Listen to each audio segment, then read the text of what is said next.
Honorable Commissioners and members of the State Executive Council here present, Their Royal Highness, heads of security agencies, especially the State Commandant, Nigerian Security and Civil Defense Corps, representatives of the Forestry Research Institute, Adamu, State Coordinator, Nasria Alhaji Muhammad Man, distinguished personalities here present, gentlemen of the press, distinguished ladies and gentlemen,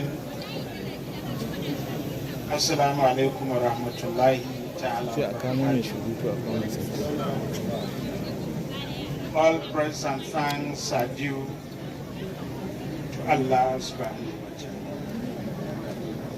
May the blessings of Allah continue to flourish and abundantly upon our beloved Prophet Muhammad sallallahu alayhi wa sallam.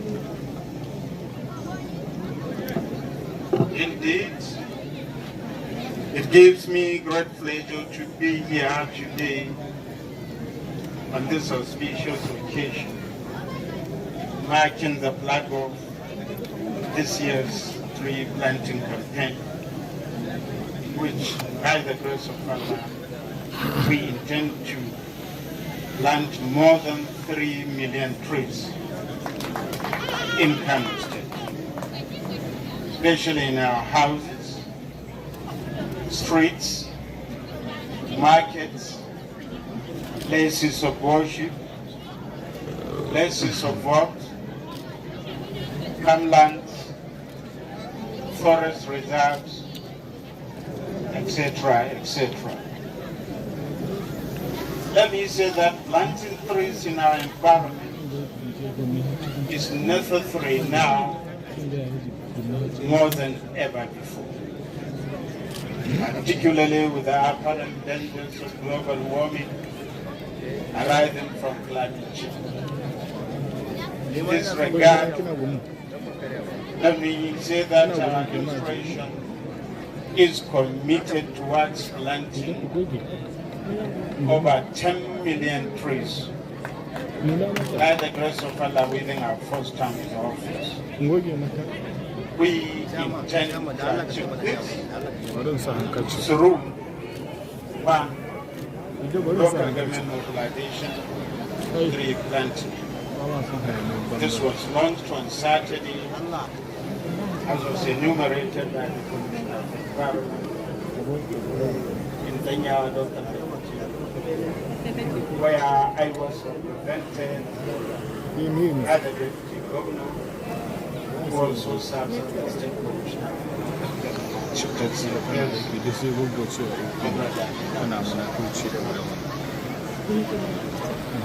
Wearing the flag of,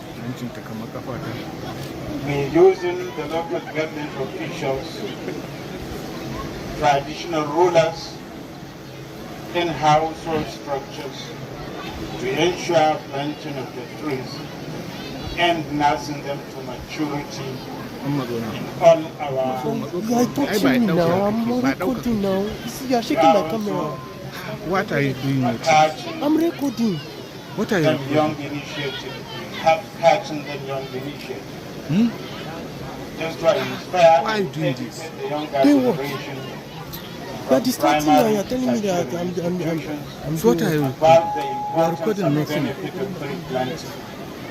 Will implement a comprehensive engagement Sir, I program respect you, but don't that angry me, aims please. to I cultivate a respect you, sense but of don't angry me. environmental I'm telling you, sir. stewardship I will that disrespect you. empowers our young I will people disrespect you.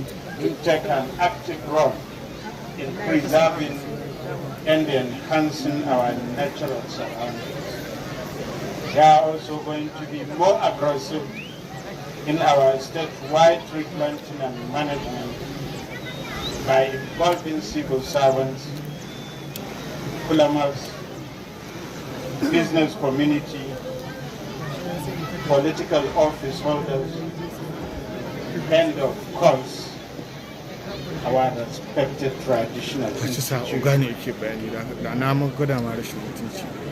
Let me say that the 2024 tree planting campaign is meant to checkmate the menace of indiscriminate felling of trees, climate change, soil erosion, land degradation, as well as enhanced productivity of agricultural land and decrease the rate of desertification, as highlighted by the Honorable Commissioner.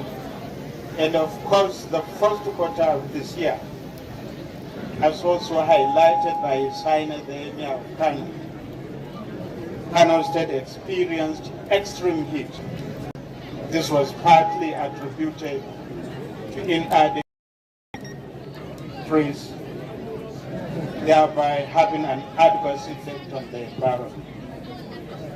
Let me also reiterate here that as individuals or groups, we should inculcate the habit of planting trees in our minds and take the responsibility of preserving and managing of these trees, so that together we can achieve greener and cleaner environment.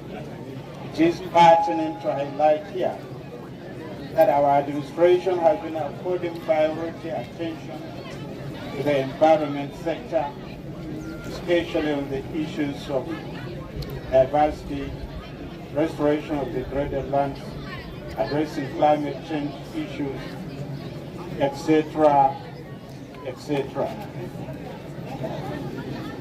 Ladies and gentlemen, because of the huge benefit of trees in our lives, I wish to put it on record that Kano State government will not relent in its effort to bring into book any resident found wanting felling of trees without obtaining an authorized permit from the State Ministry of Environment and Climate Change. This is in cognizance of the fact that global warming is real. The world is changing by adopting different techniques for mitigating climate change. Hence, the good people of Kano State must key into the change trend. Distinguished audience, I want to seize this opportunity to all the private sector, the civil society groups, voluntary organizations, academia, investors, self-help groups, and of course other non-governmental organizations to complement government's concerted efforts in building healthier and safer environment free of all sorts of diseases. At this juncture, I want to appeal to the good people of Kano State also to accord this exercise the maximum support and cooperation it deserves, and to imbibe the culture of tree planting for the collective good of our environment. By environmental health workers, a lot of work is needed to ensure that our efforts yield positive results. I therefore urge you first to be extra committed and dedicated in ensuring that our environment is made clean and devoid of any hazards. I must also appreciate and acknowledge the massive support and cooperation of the good people, a great success. I want to call on them to sustain the tempo for the overall development of our dear state. Cannot conclude our statement here by the traditional institution, especially the Kano Emirate Council under His Royal Highness Alhaji Malam Sunusi Lamido Aminu Sunusi II, as well as the contribution of our religious leaders who have been up and doing in mobilizing the subjects and followers to ensure that biodiversity is preserved and our environment is sanitized and protected against all odds. Distinguished guests, our august visitor, on this note, and in the name of Allah subhanahu wa ta'ala, I am launching the year 2024 tree planting campaign here at Kokosia City. It is my ardent hope and prayer that the trees will be nursed and protected to survive for the benefit of our people. May Allah subhanahu wa ta'ala continue to protect Kano State and the Federal Republic of Nigeria. Wassalamu alaikum wa rahmatullahi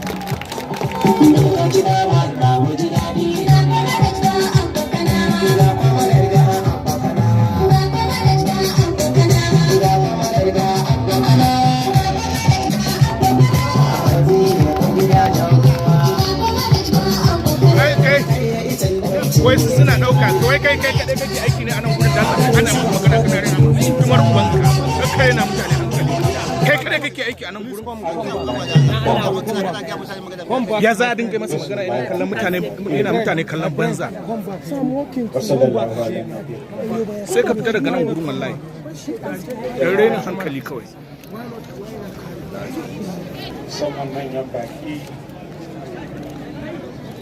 wanda suke wannan wuri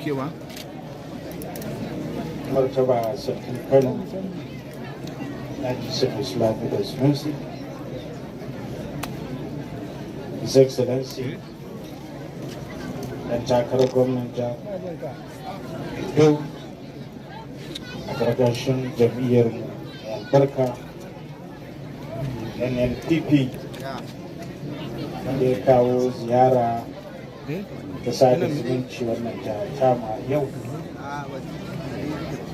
Sauran manyan baki, yan jaridu, jami'an tsaro, da ma 'ya'yanmu da jikokinmu da nake hangowa wanda aka gayyato wannan taro na yau. Assalamu alaikum wa rahmatullahi ta'ala wa barakatuh. Ina ƙara gode wa Allah subhanahu wa ta'ala wanda ya ba mu iko ya tara ma a wannan wuri a yau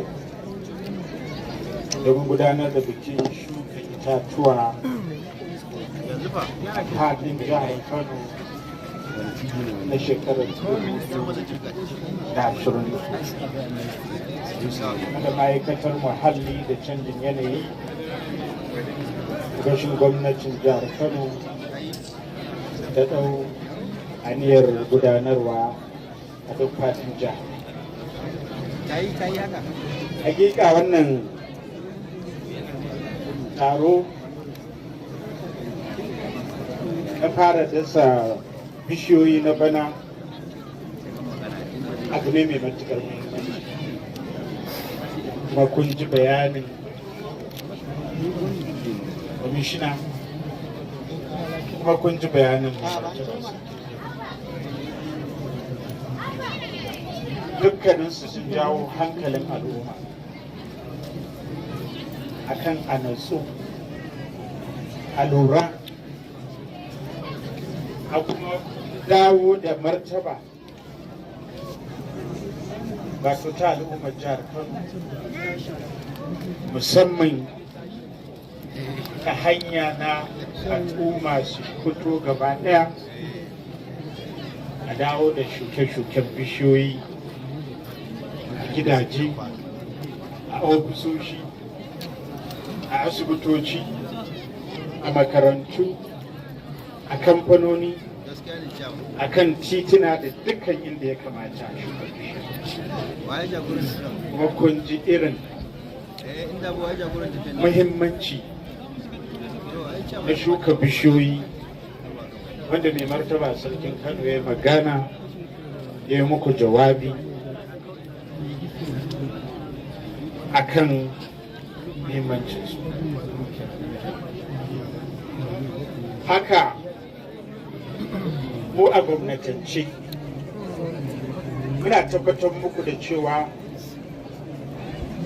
mun fito domin mu tabbatar da cewa mun farfado da wannan al'amari na shuka bishiyoyi a duk inda ya kamata faɗin ƙananan hukumomi a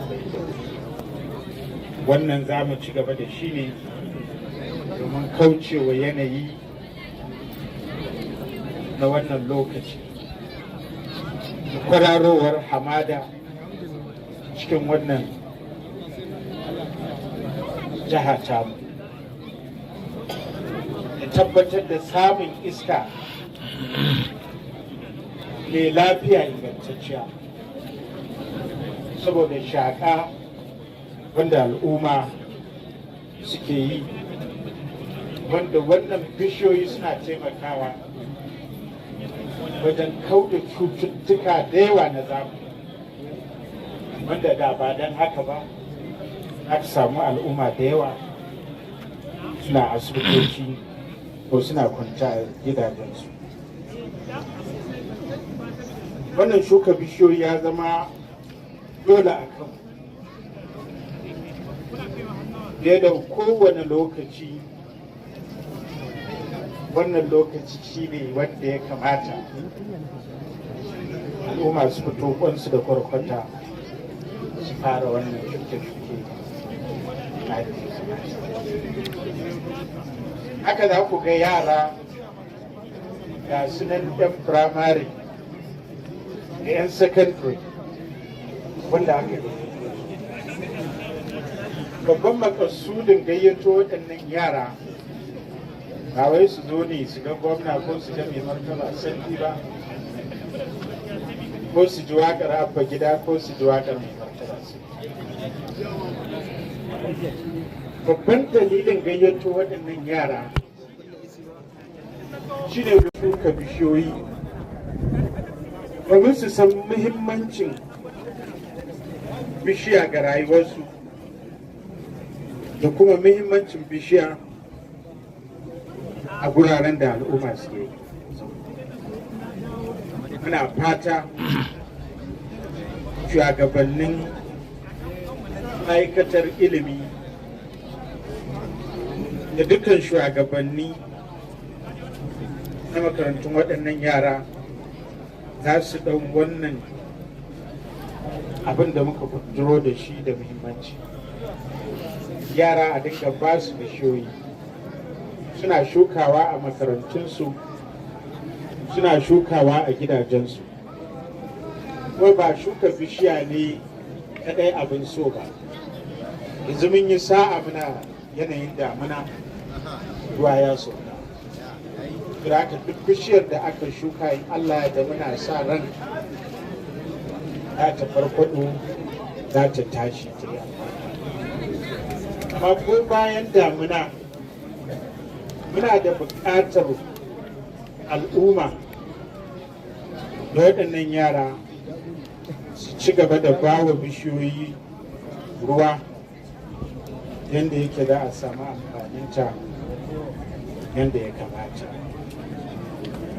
A takaice saboda ƙurewar lokaci amma an yi jawabai masu muhimmanci wanda sun taɓa ko menene muke son faɗa. Ina gode wa dukkan wanda suka samu halartar wannan taro, musamman shi wannan bako na yau wanda ya wata tun daga jihar Edo ya zo domin ya ga al'ummar jihar Kano da musu fatan alheri. Haka kuma masarauta ta taso ta taho wannan guri tare da dukkan 'yan majalisar sarki da manyan malamai hatta 'yan ƙorosan nan da suka zo wannan guri muna yi yara muna yi muku godiya. Muna fatan kun koma gida ko kun je makaranta kowa zai dinga tambayar baba ko kuma principal ko head teacher cewa a ba ku bishiyoyi kuna so ku je ku dinga shukawa. Sunan Allah mai jin kai mai rahama nake kaddamar da dashen bishiyoyi na shekarar 2024 a jihar Kano, ƙananan hukumomi 44, mazaɓu 484. Ina addu'a ga Allah subhanahu wa ta'ala ya ƙara mana lafiya, ya ƙara kare mana wannan jihar ta, ƙara bunƙasa tattalin arzikin da ba mu damuna mai albarka. Dukkan waɗanda suke son ci gaban al'ummar jihar Kano, Allah ka ƙarfafa musu. Wanda kuma ba sa son ci gaban al'ummar jihar Kano, Allah ga ka da su nan mun bar su a hannunka. Mun san kai ne mai iko, kai ne kake yin abin da ka so a lokacin da ka so. Na gode, wasu alaikum.